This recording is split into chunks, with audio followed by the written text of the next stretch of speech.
William McCray. As an attorney for Redemptive Life, Commissioner James, how would you document the sales on the same property multiple times? The citizens of West Palm Beach would love to know. And what happened to the money? Commissioner Matero, I saw you criticizing the people who were in charge of HUD, and maybe they deserve some criticism, but all you had to do was look to your left and ask Mr. James. I'm sure he has a lot of information that the taxpayers would love to know as to what happened to HUD. I don't know what kind of cozy relationship the city has with the Palm Beach Post. Mr. McCray, I'm going to ask you again not to directly make the Palm Beach comments. Post, Mayor, please don't. I'm going to ask you not to do it. You're on my First Amendment rights again, Mayor. Please don't do that. I can ask you not to do it. Mayor, you're out of order. Please don't. The Palm Beach Post has a very cozy relationship with the mayor and Ed Mitchell, obviously, because they said that the city was on the rise because of Ed Mitchell's leadership, and the next day a story comes out that the city owes $3+ million to HUD. And I'm sure both stories were known by the Post prior to Ed, the city, being on the rise, which is a disgrace. And $20,000 a year for the rest of his life on a taxpayer's dime is a disgrace. Dorrit Miller just told Commissioner Mitchell that she would set up a meeting with the chief of police. Why do you have to do it in private?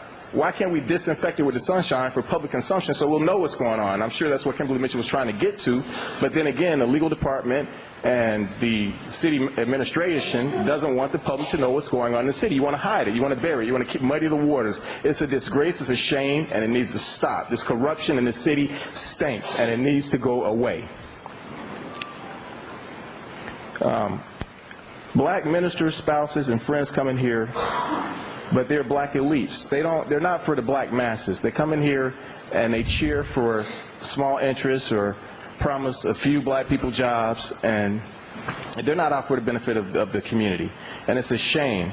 If your minister's driving a car that costs 2 years of your salary, you're probably going to the wrong church. If they live in a palace or a mansion out west, and they don't live over here in the community, and they won't come in here and speak about black people getting beaten up, they won't come in here and speak about black people getting fired and white employees being retained. If they want to talk about the real issues in the African American community, you probably don't need to go to their church. You probably need to ask them why they won't come in here and talk about something other than making money for themselves and their friends, which is a disgrace.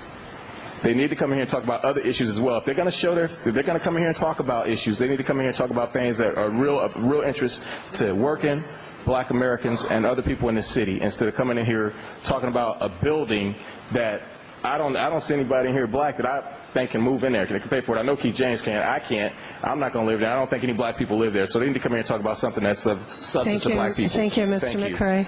Mr. McCullough?